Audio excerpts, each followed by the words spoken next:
Just push the, Now you're recording. push the play button. Well, good morning. Very nice to be here for this first meeting of Probus. I must say it's very new to me. It sounds good. I'm sure the next time they meet, everybody will bring a friend and it will grow and grow. Let's hope. Let us hope. I was very fortunate to spend 35 years at IBM, and I must say it was exciting. In 1992, I introduced the IBM ThinkPad. That was a lot of fun, but the real fun started when the internet came about. And it's a bit hard to believe, but IBM really didn't think the internet was a good idea. They viewed it as a threat to their proprietary communications technology. And I saw it as the future, replacing all of that. So rather than fight the battle internally, I decided I'd fight the battle externally and have the information flow back into the company. And I must say, in all modesty, that worked. In 1994, I co-founded the World Wide Web Consortium at MIT, and in 1995 chaired the Global Internet Project, which was a group of people that traveled around the world to convince the leaders of the various countries to resist the temptation to regulate the internet. Today is a different story on that. So this worked quite well.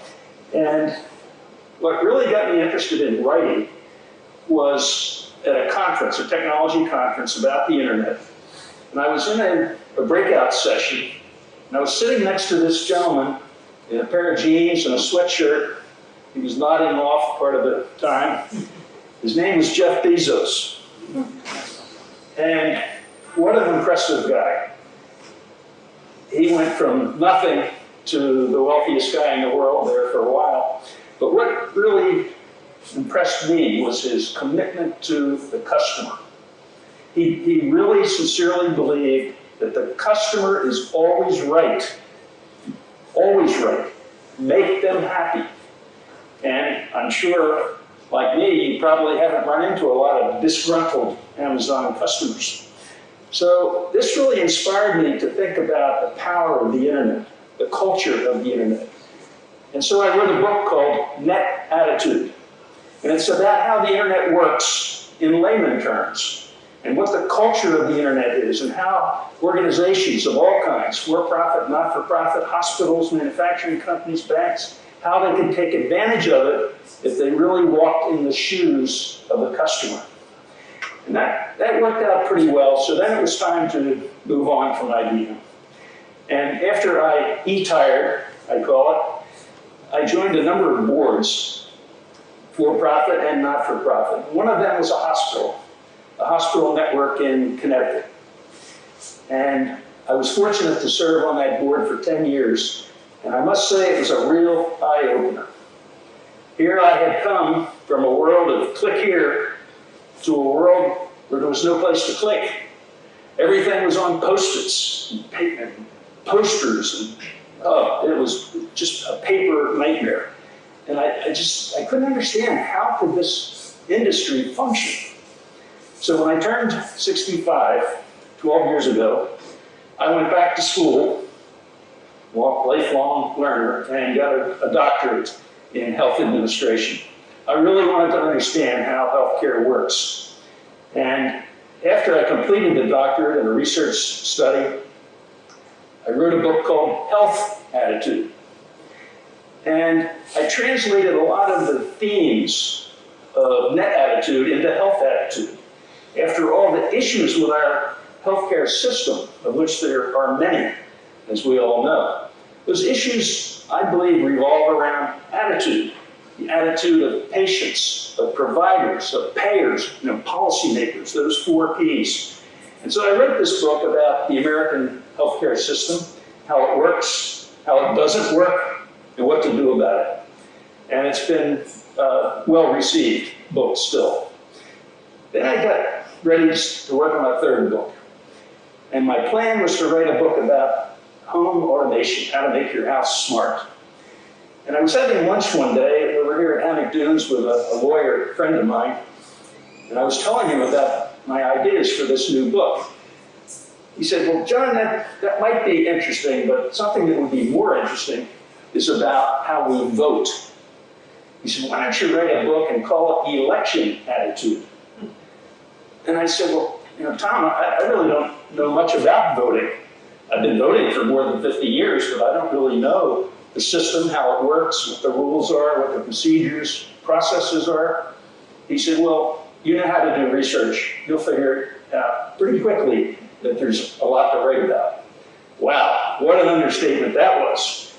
I was amazed to learn how many millions of people who were eligible to vote didn't vote. Why didn't they vote? Millions of people, almost 10 million people didn't vote. Why did they not vote? Well, it's a really long list of reasons that I researched and wrote about. Simple things like the employer, although they were supposed to, didn't allow their employees to take time off to vote, or they had family issues to take care of. They perhaps were ill. They didn't want to wait in long lines. They may have had some kind of a disability, and to get help, they had to basically give up their privacy to have someone look at the ballot with them and see how they voted. So there are a lot of reasons. And then, of course, people overseas, expats of big companies working in Paris and Tokyo, people in the military who, in theory, could vote, but in practice, they didn't. And the reason they didn't is because they knew that it wasn't a sure thing that their ballot would get counted. It might end up on a desk somewhere, and if there's a tie, then we'll look and see what how the soldiers voted. President Reagan signed a bill in 1986 mandating that the states all make it easy for the military to vote. Never happened. So election attitude is about how we could use the power of these supercomputers that we carry in our pockets and our purses, how we can use that to make it easy to vote, to make it convenient, to make it private, to make it secure, and to make it verifiable. A lot of politicians don't want to make it easier to vote, and there are many other politicians who do want to make it easier to vote, but they're afraid of the internet. Well, they should visit Estonia and see how internet voting has worked for them for more than 15 years. They were inspired by Russia, who loved to meddle in their voting system, and so they wanted to make a really solid method, and it's been quite successful for them. One of the most interesting things about the Estonian voting system is the issue of coercion. And this is one of the fears that people have about internet voting as well. There's going to be somebody coercing you in some way. Here, honey, this is the way you should vote. Yes, dear. And then in Estonia, that person would say, okay, I voted. Then they go out and take a walk around the block and vote again. And then maybe a third time. The last vote counts. What's wrong with that? It's a brilliantly simple method to solve the problem of coercion. So then I moved on to the next book, which was Home Attitude, How to Make Your House Smart. And this is a very rapidly changing industry, home automation. They've been trying to devise standards for decades and still don't have one that everybody can agree to. Nevertheless, it is getting less expensive and easier to do, and it can make your home more efficient, it can make it more secure, and it can make it more convenient to live in. And then I moved on to robot attitude. I've always been fascinated with robots since I was a kid. Maybe that's the electrical engineering side of me, but I think robots just have so much potential for this world. So I wrote this book called Robot Attitude, How Robots and AI, Artificial Intelligence, Can Make Our Lives Better. Now this has become a very controversial issue, in particular the AI part. Robots generally are accepted. There's a lot of jobs in the world that are dangerous, they're boring, they're just jobs that people don't want. Robots don't care. They don't need time off. They work 24/7, and they can be very precise in what they do. Artificial intelligence is a different subject, and it goes with robots. Robots will all have artificial intelligence, but AI is going way beyond that. at an extremely rapid pace. I'm sure you're reading about it in the news every day about ChatGPT and other chatbots. And, are they sentient? In other words, do they actually have a conscience? Well, they will. They don't yet. It's a computer that you're talking to. But if you start talking to it, you're going to perhaps believe that actually maybe this is a human. And this is the danger. There are a lot of dangers to AI. Dangers that could cause a widespread wave of misinformation, could scare people, could counsel people on medication or on a process or on a relationship, and just cause a lot of damage because people actually read it and they might believe it. And they're not always right. The AI is not always right. It's incredible how smart they are and how much information they can consume. Basically, this ChatGPT has absorbed the entire internet, billions of web pages, all the way through the end of 2021, and used what's called a large language model, an algorithm, to generate a response based on a question. So it's different than when you Google something. You Google, tell me about Probus, and you're going to get a long list of links, a very long list of links. If you go to ChatGPT and say, tell me about Probus, it immediately types a paragraph and tells you all about Probus. Now, it might not be accurate, but it's very fast and generally is accurate. In my book, Robot Attitude, I chose to take the positive view. There are many dangers of both robots and AI. Some people even believe that the day will come when the AIs think about humans and start to realize how many species of life over many generations have been eliminated by humans. And so they might conclude, do we really need humans? And this is the part that scares people. Really, really smart people think this is not science fiction. This is a real possibility. So I've instead focused on what are the good things about AI? How does it help us? For example, a doctor with a stethoscope listens to your chest.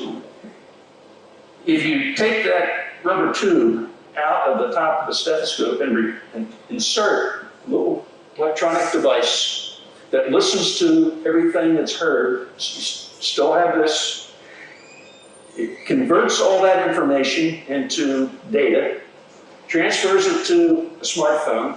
The smartphone transfers it to the cloud. And in the cloud, the artificial intelligence can compare what the doctor just heard to tens of millions of cases and diagnoses. And the result of this is that a resident today, a pulmonology resident, can be more accurate than a pulmonologist with 40 years of experience. Because that pulmonologist with 40 years of experience has thousands of anecdotal experiences. They hear something, they know what it is, thousands of them. But the AI has millions of them. So there are many areas of healthcare that can be greatly improved. Already, in particular in radiology, they are finding that in mammography, that an AI can find things that a human doctor can't see. It's there, but it's not visible to the doctor. It's too small, it's too unique. But when it's all converted to zeros and ones, converted into data, the AI can analyze that data and find a pattern that matches with the millions of cases that it's looked at and come up with a more accurate diagnosis than the human can. So there's a lot of positives there. Well, lastly, I wrote a book called Reflection Attitude. This is my newest book. And I decided to go back and create a collection of about 100 articles that I've written over the last 25 years. And at the end of each article, I asked the question, what did I get right? What did I get wrong? What do I see as the future of this particular issue? And this is getting well received. It's very diverse in the topics. I write about my experience with Bitcoin going back to 2013, a lot of cryptocurrency stories, climate change stories, internet communication stories, probably about 20 different topics in a very diverse range. So what I'd like to do now is stop what I'm talking about and convert to talking about what's on your mind that may have triggered a question from some of the things that I've talked about. So you will set the agenda for the rest of this time. Don't be bashful. John, Larry. what will stop the robots from eliminating the human species? How will it stop? I mean, I am genuinely concerned about Right. that. That's a genuine concern, I think. Because robots are making robots now. It's like breeding. They're breeding together. It's very true.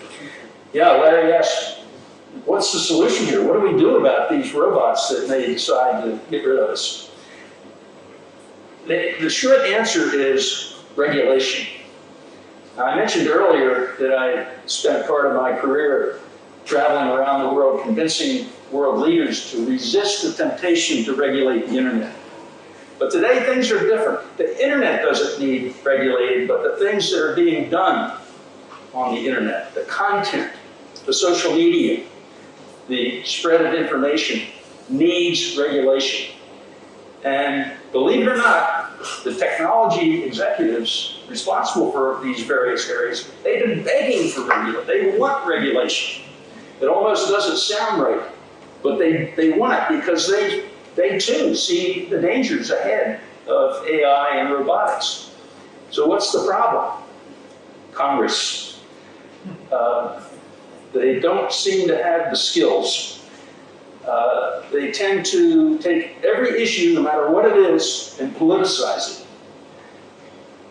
The question that Larry posed is not a political question. It's a technology question. The people that chair the committees in our Congress, for example, the Cryptocurrency Committee, headed by the House Financial Services Committee, the people that head these committees are picked based on seniority, not based on what they know, what experience they've had, no, seniority.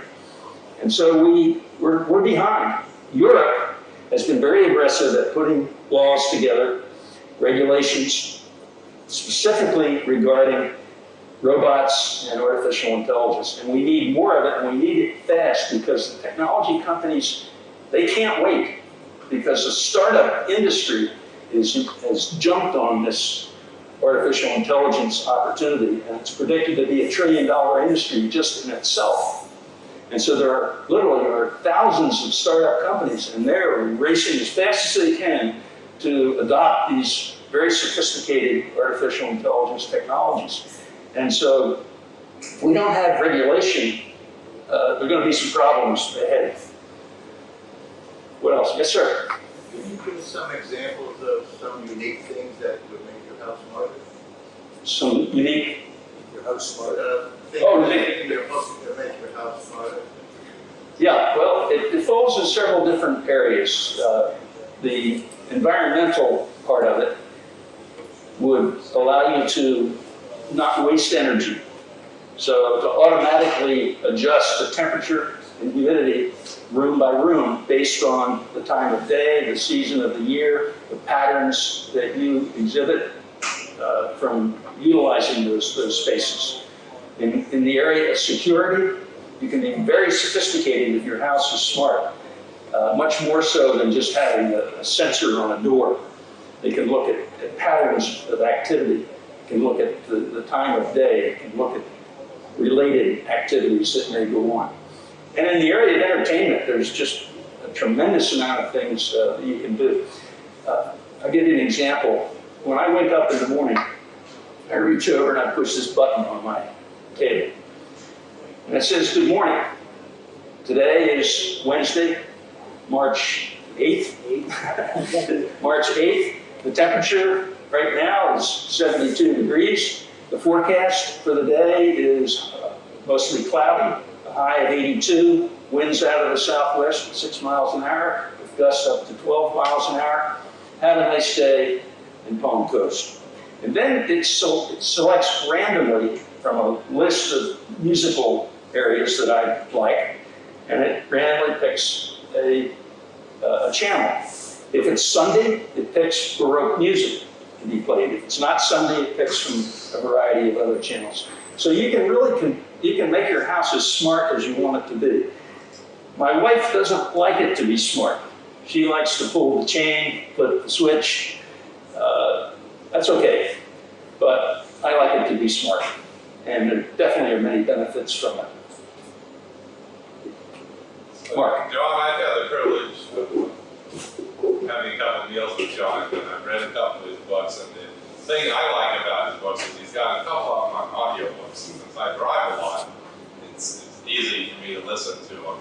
And you might share a story about some of your interest in music, and some of the stories that you have in your books about your musical experiences when you were a guest conductor or whatever. Just fascinating to me. You know, I've always liked music for as long as I can remember. Probably like most of you, I was in the high school band, and college band, and those kinds of things. But much later on, I got more seriously interested and had an auction that was held, a fundraiser for the Symphony Orchestra in Connecticut. I was the winner of this auction for the Golden Baton, which meant that you got to conduct the orchestra.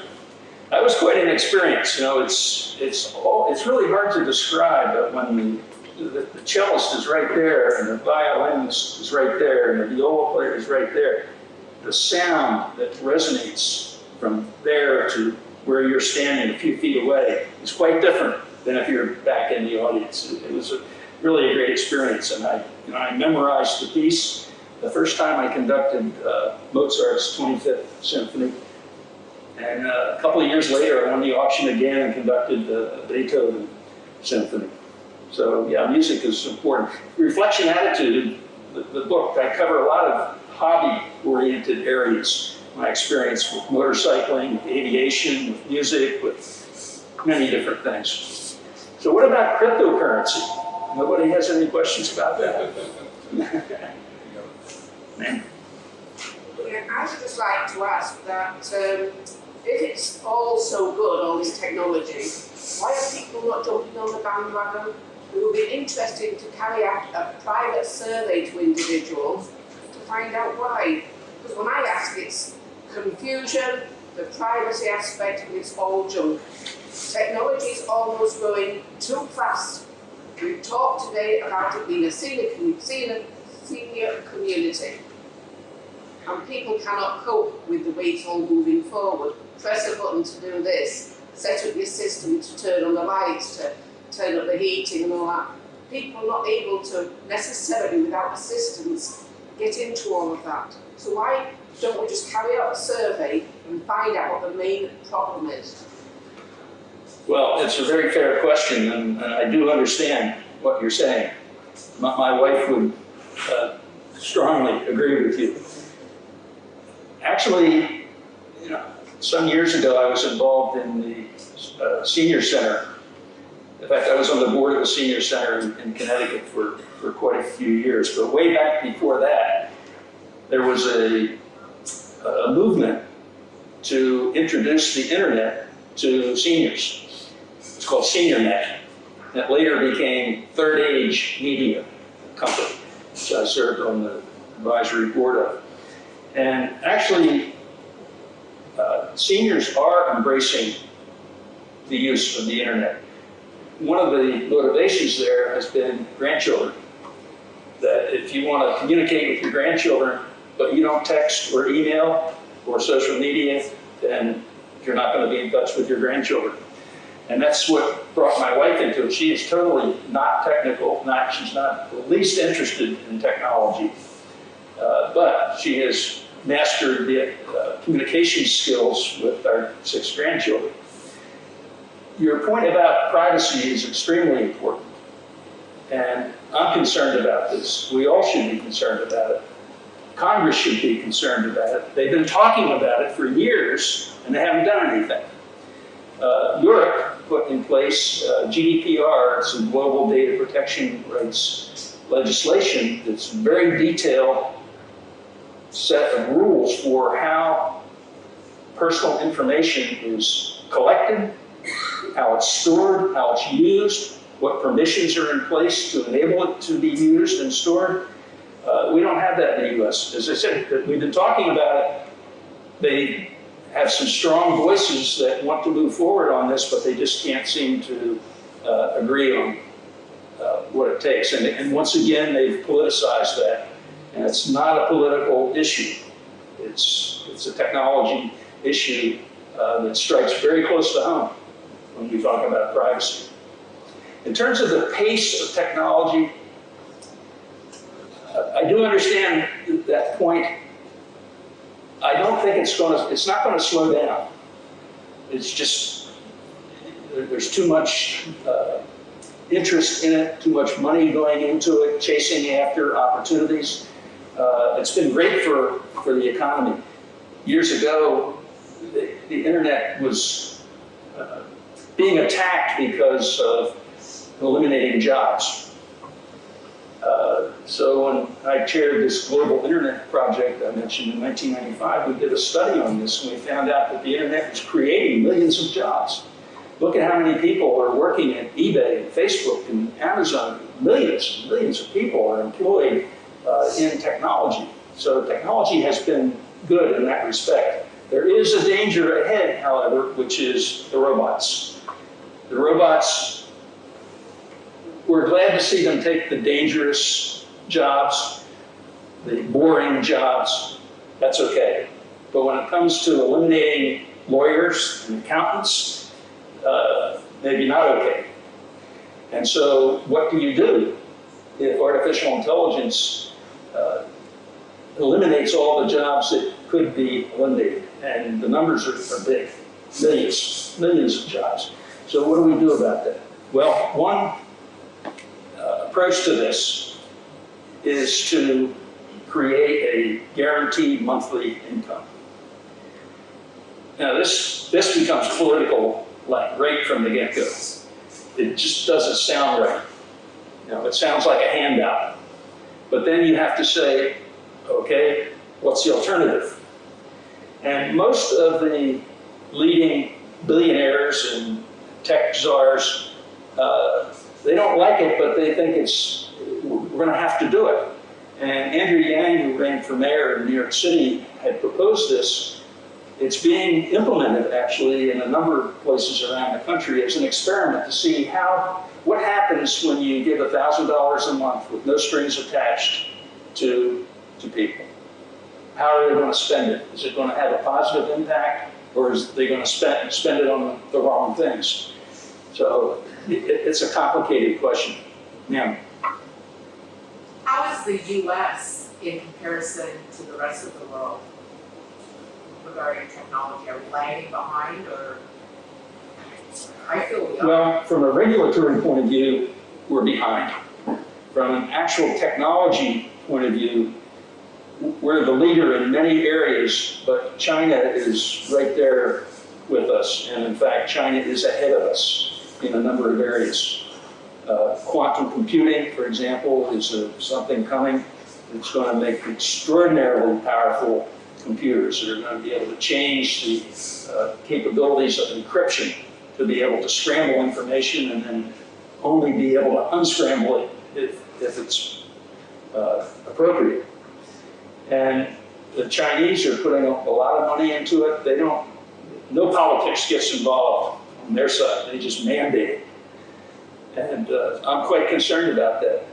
Artificial intelligence, we're going to have possibly in the future wars over artificial intelligence, wars that are fought by artificial intelligence. Robots and airplanes, unmanned airplanes, which use AI to pick a target and autonomously launch a rocket. No human being pushing the button, AI pushing the button. This is scary stuff. And China is moving ahead very quickly on that. So we're ahead in many areas. We're still ahead in the area of medical research, although a lot of good things happening in Europe and throughout Asia, but I would say all things considered, the U.S. is very advanced in medical research. I know we're out of time, but you threw it out there and I'd like to bite. Can you talk about cryptocurrency really quick? Well, cryptocurrency, in my opinion, is here to stay. Warren Buffett and Charlie Munger, Charlie Munger calls it rat poison. Jamie Dimon calls it a fraud. And why would Jamie Dimon, one of the great bankers of the world, why would he say it's a joke, that it's a fraud? Could it possibly be related to the fact that the banking industry collects tens of billions of dollars in fees for very trivial transactions or penalties imposed by their rules? And with cryptocurrency, a lot of that goes away. Cryptocurrency is a way to move money really fast at a very low price. And a lot of money moves around the world. Now, there are people in Palm Coast who work very hard and they send money to family members in Bolivia or many different countries. How do they do that? Well, Western Union's made quite a business out of that, charging very high fees. How about if they could do it with cryptocurrency at almost no fees? And in fact, that's happening now with a special kind of cryptocurrency called USDC, US Digital Currency. And the next step here is CBDC, which is the central bank digital currency. And again, about 15 European countries have pilots in place. They're committed to central bank digital currency. In the US, we're talking about it. But the committee can't get their act together and get some legislation in place. So should you buy Bitcoin? I never recommend to anybody to buy Bitcoin, but it is the predominant cryptocurrency right now. The total of all the cryptocurrencies added together is around $2 trillion. Half of that is Bitcoin. And I don't see it going away. Is it going to go up or down? Yes. The outlook for the price of Bitcoin ranges from $1 million per Bitcoin to zero, and everything in between. There's a lot more to it. Reflection Attitude will answer all those questions for you. All right. Thank you. Thanks very much. Don't you have the feeling we could spend the rest of the day listening to John? Thank you for coming. Hope to see you next month. Next month our speaker is the Sheriff, Rick Staley, who will be here as our guest speaker. Thank you, John, for coming. That was wonderful. What's the date? April 12th is the date. We meet the second Wednesday of every month. Next month is April 12th. And as I mentioned, Rick Staley will be here. Thank you all for coming. Thank you, John, for your talk. Maybe you might even come again. I think you could do more, I'm sure. Thank you. We're all here. See you next month. Thank you for coming. Yeah, I'm going to get a Bitcoin.